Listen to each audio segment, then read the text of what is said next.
All right, well, let's just dive into it here, Zach. You have the seventh pick here? Eighth, Eighth pick. eighth pick. Okay, and Zachariah drafting before you. All right, I have the third pick. I am probably going to end up with Paul Goldschmidt here. That's kind of autopilot for me. Do you think there's any argument to be made for someone over Goldschmidt at number three? Who's your third highest ranked player? My third would be Goldschmidt as well, but I could definitely see a case being made for Andrew McCutcheon, just providing you in different categories with a little bit of stolen bases as well. But I'd take Goldschmidt here too. Why is that? Would you kind of lean more towards outfield over, I mean, first base over outfield, or is it just about the stats they provide? The stats, mostly about the stats they provide, but in this league especially, I think because you added the corner infield and middle infield, I think it's going to be more important to fill up infield early with the added infield positions. Okay. Yeah, I tend to agree. I have Chris Davis ranked behind like the next three outfielders on my rankings, like McCutcheon, Gonzalez, and Jones. And I wonder if in a format like this, it's justifiable to bump Davis ahead of one, two, or even three of those guys. What do you think? Yeah. I was actually I'm hoping Davis falls to mate 8 because I'd be really happy with a first baseman there. But I would probably take Davis at 6 if I had the sixth pick, Okay, so just because of the format. right. And who are you? So you're hoping for Davis here at 8. Is there anybody else you target for the first round? I mean, you kind of just got to go best guy available, but Yeah. Carlos Gonzalez if he somehow falls to me, but other than that, I'm looking at Davis. yeah, I think the injury concern with Gonzalez is a little overstated. Yeah. I tend to like. I mean, who's to say this isn't the year that he puts it together and plays 150 games? I mean, I don't know. I tend to disregard that to an extent, especially if the production that you get from the guy is super elite, like it is with Gonzalez. hmm Yeah. Especially, I think my downfall is I'm always a little too optimistic. Like I realize that if he just plays 20 more games, his stats could be incredible.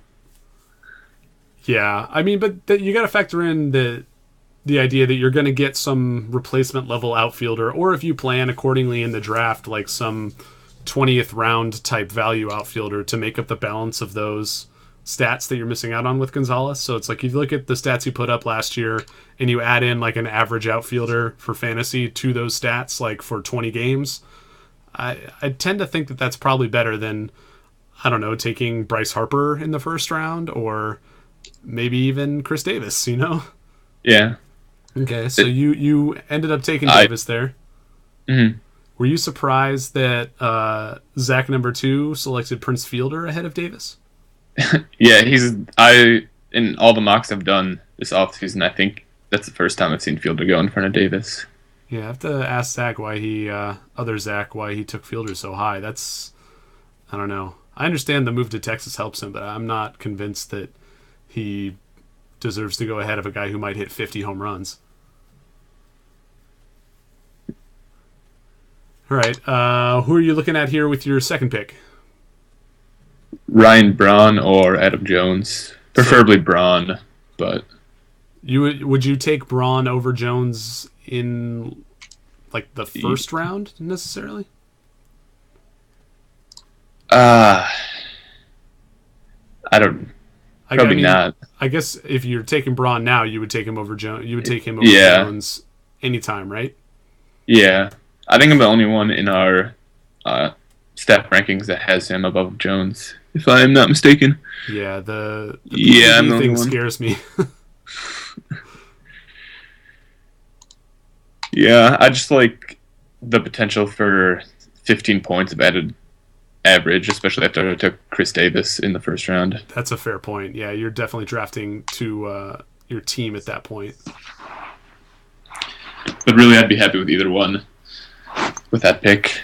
hmm I'm kind of surprised Adam Jones is falling this far. I haven't seen this before. Um, I guess it's not too surprising again in a league where there's a corner infield and middle infield spot. Guys like Tulowitzki going ahead of him. Uh, but yeah, I don't know. I'm not really.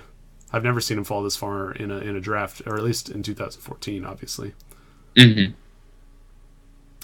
Joey Votto off the board. That's pretty early for him as well.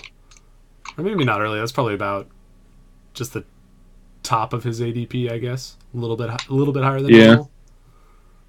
What are your thoughts on him? I know there was a piece on the website a couple days ago discussing him, but what did it say? I haven't had a chance to read it. Just I think it actually might have been comments on a mock draft roundup, but there was a lot of discussion on whether his RBIs would go up or if he was worth taking with the lack of power. Yeah, I actually think the power could very well just come back. The dude hits a ton of doubles, and a lot of doubles hitters, especially guys who have shown that they can put it over the fence as well, like their doubles plus home runs totals, like that extra base hits category essentially tends to stay pretty static, and just like a lot of what's a double and what's a home run, or what's a triple and what's a home run is just kind of variance from year to year.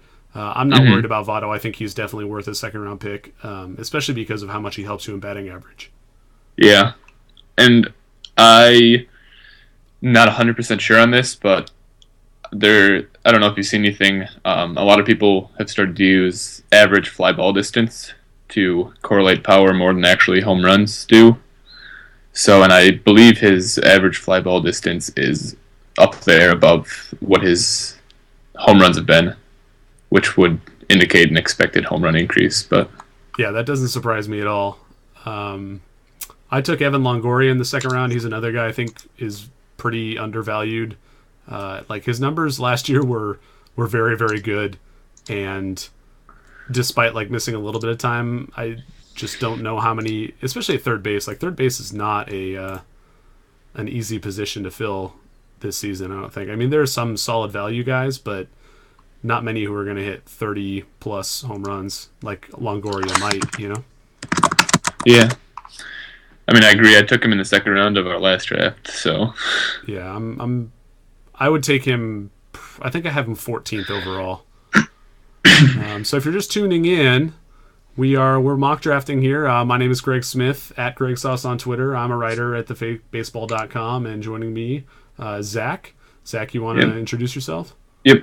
I'm Zach Jacobson at ZATCHJ62. I'm also a writer at TheFakeBaseball.com. So we're drafting here with some of our colleagues and some, I guess, friends and readers. And there's a little chat over here on the left-hand side of the screen. If you can make out the words in there, if you're watching this on Twitch, you should see the chat on the right side of your screen. You can chime in there if you want. I may be switching back and forth between that and my rankings here from time to time, but I'm going to try to leave the chat up for most of this stream. We're not going to recap every pick. I just kind of want to discuss with Zach general thoughts about how this draft is going. So here you are on the clock again. You have Chris Davis and Ryan Braun. Who are you looking at? Right now I'm looking at a shortstop or a second baseman. Usually this year I've tended to wait on second baseman, but I'm kind of having trouble passing up Dustin Pedroia right now. Any thought to trying to get him back in the next round? Like seeing if he'll last another 4 picks? I mean, I don't think Steve would take him because he already has Robinson Cano, so I see no reason he would pick him. But you might pick him anyway. yeah. The other team that has 2 picks has 1 batter, and it's Bryce Harper. And Dustin Pedroia is the top-ranked batter on the board right now. So yeah, just a better safe than sorry situation. Yeah, I think it's very likely that he'd take him. Yeah. He's been selected. You signed up for Pedroia. Do you like him more than Kipnis? I know some people do. I don't know. I think it's very neck and neck, but I think I like Kipnis a little bit more. Is that mostly based upon youth? Yeah. And just, I think Kipnis has Sorry, I'm looking at my rankings. I'm having trouble No, that's fine. focusing on one thought. But I think I like the power from Kipnis along with the stolen base potential a lot more. But, Pedroia is going to give you a higher average. So I think it's just a toss-up on really what your team needs and your preference. But yeah, I think the fact that you can get Pedroia around later makes a big difference as well. Like, I'd much rather target him there than give up a second-round pick to get Kipnis, which is typically where he goes, although he might have gone in the third round of this draft. I can't tell. I'd have to go back and look. Steve says give me Kip over Pedroia, so Steve's on board. And so does Infirmary Report. That's Jeff Spina. Yeah, I mean, I have Kipnis ranked higher. I think that they're pretty close, though. I don't know. I'm not super sold on either one. I like to wait on second base as well.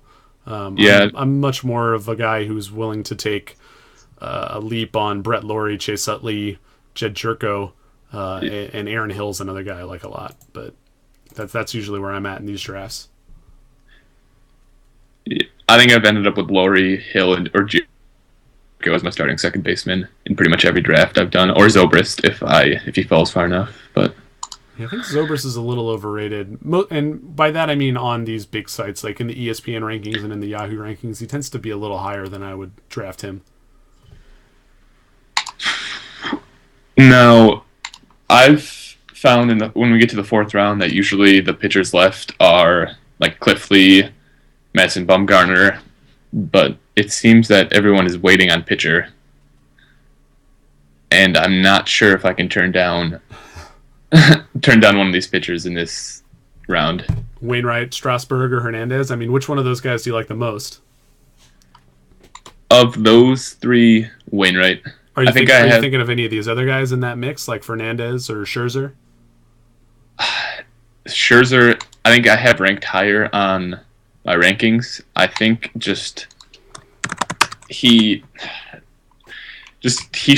last year he just put it all together, and his peripherals were outstanding as well. He's always been a 10 plus Ks per 9 guy, and I think just added strikeouts is why I have him higher. Okay, so is he your pick here? Yeah. Yeah. This year is different than most. There's a lot of close calls that I've had in different rounds between players, like Kipnis and Pedroia. I think me and most people like Kipnis better, but I could see a case for Pedroia. Pretty much outside Yu Darvish and Clayton Kershaw, you could make a case for the third through fifth pitcher. Yeah, it could be any number of guys. I mean, what's your how do I want to put this? What is your strategy when it comes to playing in multiple leagues? Are you the type of player who will have a strategy and just follow that strategy over and over again in every single draft, and if you like a guy, you keep picking him? Or do you like to diversify kind of the players you end up with and draft like a wide variety of different guys to kind of maybe mitigate your risk in... do you understand what I'm asking?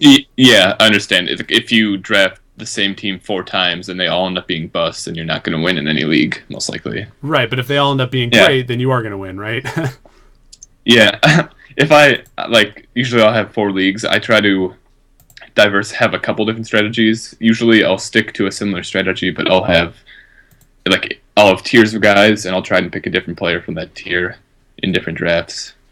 Yeah, that's typically what I do as well. I am also tempted by these pitchers, but the drop-off from like Jose Fernandez, Madison Bumgarner, Justin Verlander to the like Chris Sale, Zach Greinke tier isn't big enough for me to pass up on Jay Bruce and another like 30-plus home run guy. I'm all about grabbing as much power early as possible. And like I said, like you, I tend to draft the same strategy, but taking different players from the same tiers from league to league. With that said, I might try some new things in this mock draft just to see how my team ends up. I've pretty routinely been selecting my first pitcher in the 6th, 7th, 8th, 9th round, but I might jump on one here in the 5th just to see kind of how things play out after the fact.